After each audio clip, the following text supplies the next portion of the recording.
sou Alfredo Monte, nós estamos aqui novamente os Deportados para indicar a nossa discoteca básica da semana, né? Eu, Cláudia. Olá. O nosso convidado especial, Giba. Tem um novo integrante dos Deportados. E o Chico Marques, e quem está nos filmando é o Eduardo. O Eduardo está aí atrás da câmera, também é nosso novo deportado. Fala oi. Oi. Tudo bem. Então, a gente vai falar um pouco do Paul McCartney. E o disco que a gente escolheu é esse aqui, Band on the Run, que é um disco belíssimo, de 1973. É um dos primeiros trabalhos do Wings, né, a banda que ele montou com a mulher dele, com alguns amigos. O Paul McCartney é uma figura totalmente ímpar, né? Eu pessoalmente tenho um carinho enorme pela maneira dele pensar e tal. Ele falava que na época dos Beatles, o que era legal nos Beatles é que ele adorava aqueles 3 amigos ali que estavam com ele, e aquilo ali dava um prazer enorme para ele. A única coisa que fazia sentido dentro dos Beatles realmente era a amizade que havia entre eles. A partir do momento que se deixou de existir, ou ficou obscurecido por uma série de questões pessoais, deixou de fazer sentido que os Beatles permanecessem. E quando ele começou a carreira solo dele, com esse disco aqui, que é o primeiro trabalho solo, é bem solo mesmo, é só ele com o piano, um disco que ele fez sozinho em 70, que é muito bonito, ele resolveu que ele começou a buscar uma banda. Ele foi gravando discos e buscando uma banda, né? O segundo disco dele, o Ramp, é muito legal também, lembra muito os Beatles. E ele foi buscando uma banda e de repente ele achou.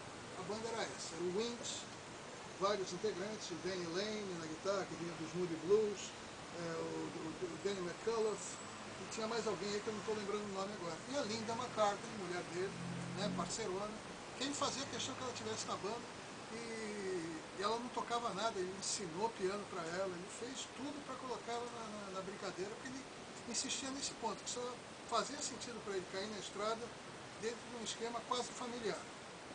Ele não tinha essa coisa mundana que os outros músicos tinham, ele era um cara de família mesmo. E aí ele começou a trabalhar nisso. Ao mesmo tempo que ele trabalhava nisso, ele era mal visto pelos fãs dos Beatles, que não conseguiam ver grandes virtudes nesse modelo de pensamento dele. E mesmo assim ele foi trabalhando bastante, gravou esse disco que é bem legal, Wings Wildlife, em seguida esse outro aqui que a Cláudia... Eu adoro, para mim é o melhor Wings, é esse disco, eu acho ele maravilhoso, muito bacana. Mas o que ficou claro depois que ele saiu dos Beatles, e eu não vivi aquela época de ruptura, né, porque eu tinha 5 anos, talvez, assim, né, foi que eu cresci ouvindo as melodias maravilhosas do Paul McCartney, aquela coisa que agarra, você fica com aquilo na cabeça para sempre, né, a incrível capacidade melódica dele e as harmonias, as coisas, os arranjos lindos que ele faz. Então, como eu não vivi essa polêmica dos Beatles, eu já cresci ouvindo Paul McCartney. Então eu já tinha muito mais identificação com ele do que com John Lennon, por exemplo, que era um som estranho quando eu era garoto, né? Depois que eu fui entender melhor, assim, mas Paul McCartney pra mim sempre foi referência de belíssimas melodias, sabe? Eu que já vivi essa ruptura, para mim já foi ao contrário. O Paul McCartney foi pintado como o grande vilão da história. Aliás, um negócio bem estranho, né? Porque ele dizia que a Yoko é que tinha atrapalhado a brincadeira, e por outro lado dizia o John que era a Linda que tinha atrapalhado o negócio e acabou no que deu. Mas ficou a ideia de que o Paul foi o causador do final dos Beatles, entre outros. Então eu parti para conhecer bem mais profundamente o trabalho do John Lennon e inclusive, principalmente, o que me agradou mais e que eu mais persegui aí, que foi o George Harrison.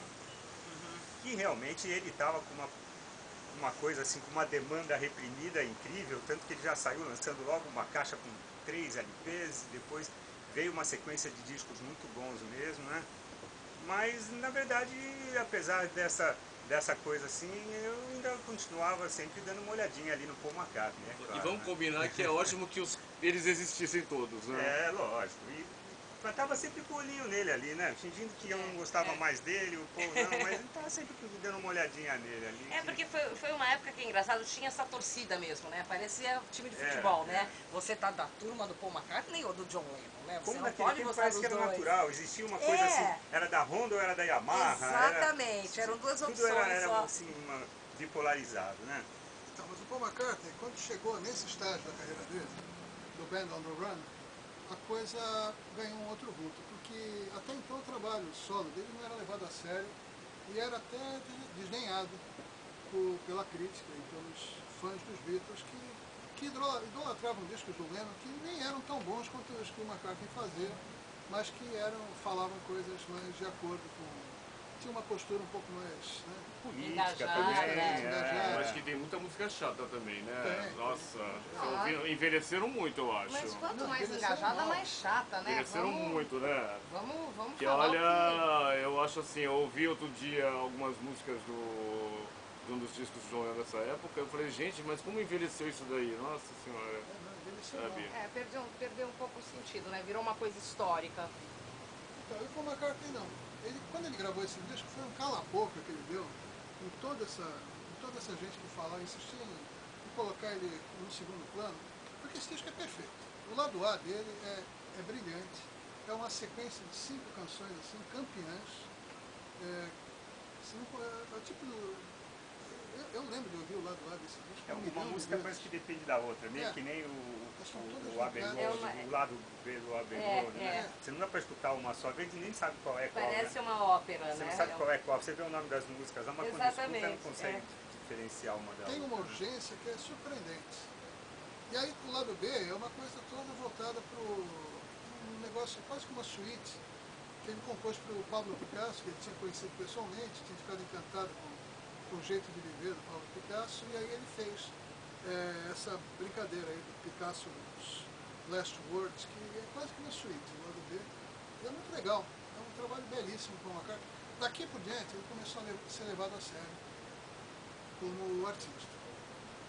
Se bem que ele teve escorregões, como esse disco aqui, que é um disco mais fraco, não é tão bom quanto o Band on the Run, tenta seguir na mesma trilha, mas não chega a convencer.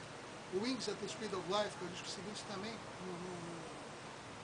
não é nenhuma maravilha. Ele foi achar a mão novamente nesse disco, que é brilhante, que é um trabalho que ele fez em parceria com o Elvis Costello.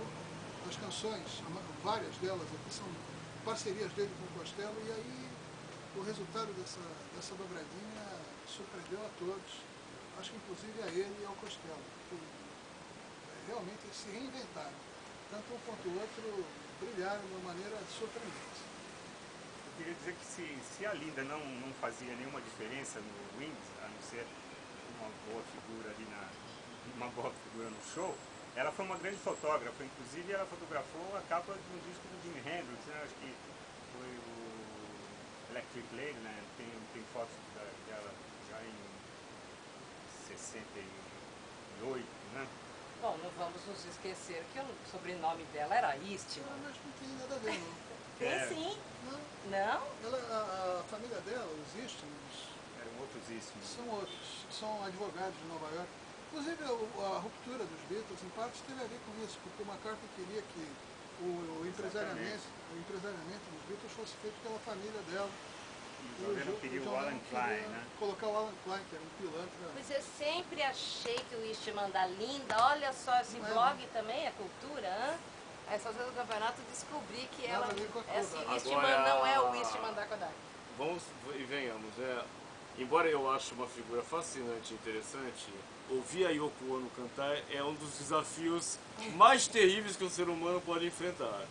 Eu diria que é quase assim, depois disso você pode atingir o nirvana, porque é terrível, né? Você lembra? Gosto de algumas coisas, eu acho algumas coisas agradáveis. Mas que também foi uma artista plástica e até com incursões pelo cinema muito importante. Não, eu acho a figura dela maravilhosa. Que eu não sabia, inclusive, porque aí sim, quando ela conheceu o John Lennon, ela já tinha feito a carreira toda. Sim. Aquela turma de começo dos anos 60, até o final dos anos 50, começo dos 60, em Nova York, no Village, ela está na lista dos principais participantes daquilo, né? Sem contar que a modernidade dela, né, como figura, né? Bom, pessoal, uma outra hora a gente fala mais da Yoko Ono, está aqui.